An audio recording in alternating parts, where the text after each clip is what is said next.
Well, alright, y'all, this is just a continuation from the previous video on getting this 92 F-150 up and running and getting another OBS on the road.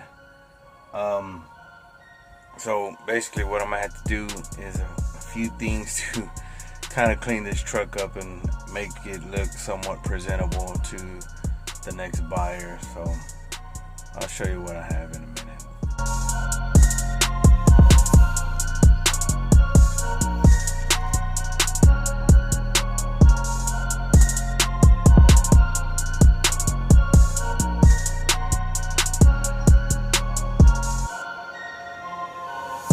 So I took the front seat out. Man, this thing is just extremely filthy.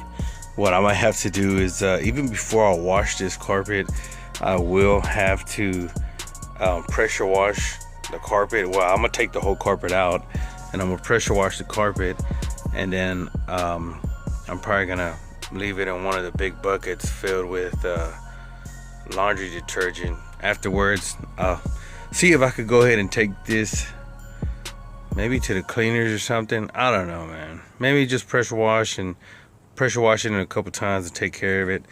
Got the steering wheel taken apart because in here I'm missing, I don't know why, previous owner just destroyed the ignition. So I had to take off all of the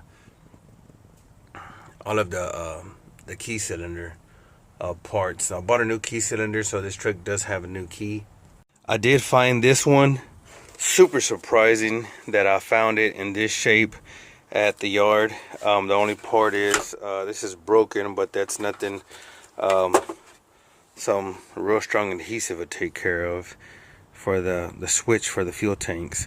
So I picked this up at the local LKQ for $22.21, I believe, because this truck did not have one, period. So now the only thing I got to do is take out this section and this section of the back seat so that I'll be able to pull the carpet up.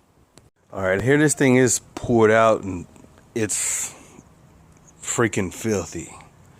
So we're gonna go ahead and start cleaning it.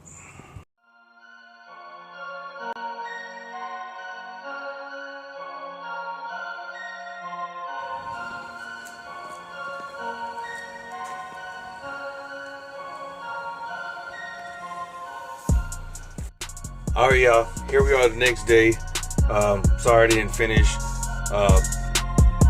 showing y'all how I cleaned the carpet, but I did power wash it. I threw some laundry detergent all over it, scrubbed it pretty good, and power washed all the soap off. Now I hung it up to dry. Like I said, this is the very next day. I am jumping around with this truck while I wait on the carpet to get dry. I'm over here messing with the ignition switch. So this ignition switch, sorry. I'm suspecting that it's bad because every time I turn the key, nothing's really happening.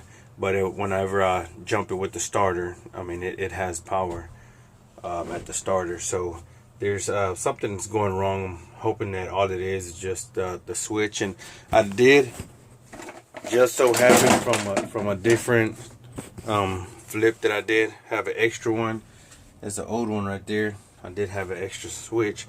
Hopefully the switch is good. I'm hoping. But the only thing that was messed up was this. See, I already broke it, but I could put it back on, which is this part right here. I'll put it back on, but I'm gonna have to bend it back in place. It was real frustrating because all it needed was a gear that's for the actuator in here, and somehow the ignition cylinder got stuck like bad. So I had to break a couple things in order to get it out, and well, here we are now switching the switch. Alright, so I already got a switch. Let's see if this is a fail or not. So it's a fail. So now we got to figure out what's actually happening. Alright, so here we are the next day. I did figure out what it was.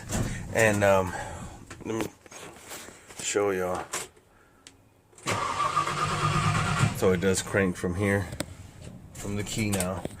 So what it was the neutral safety switch. A lot of people get it confused and call it the transmission position sensor, and that's what really, you know, a lot of different places call it that. But it's I guess for these trucks, I don't know if they changed the name. I don't know what's up with that, but it's called a neutral safety switch, and it's positioned right there on the driver's side of the transmission, and that's where your manual position lever is at. The linkage connects to the sensor on the side. Let me show you what I'm talking about. So if you look right here, that black sensor right there, that's the neutral safety switch. That's the linkage that goes all the way to the manual position lever. Alright, whenever you switch out the neutral safety switch, you do want to put the truck or the vehicle in neutral before you do anything. Make sure your brake is on, your emergency brake is on to hold the truck in place. Alright, and whenever you switch this out, you can see this one's all nasty. Whenever you switch this out, what you want to do is you want to align this mark with this mark and then put it on. And whatever you do, you try not to turn this, but you put it on, you put the bolts on, you put the linkage connector on, and so forth. And then you connect, of course, your wiring. But if you don't get this lined up, you are still going to have problems with turning the truck on. And some of the symptoms of a bad neutral safety switch: you can't turn it on in park, but you could turn it on in neutral. Sometimes you could turn it on in park and you try to put it in neutral and you can't turn it on in neutral. That's one of the tests that you could do. Or you just can't turn it on either way in neutral or park. But there's not really a way to test these things. I mean, they're after coupons and stuff like that. I think I spent like $32 on the part, so it's not that expensive. But I usually try to buy like extra sensors that I know are good. I usually try to buy those at the yard just for testing purposes, and I only keep those for testing purposes. And well, that's my little, I guess, trick of the trade, I guess. But we're gonna go ahead and end this video now, and on to the next issue that I'm having with this truck. All right, y'all have a good one.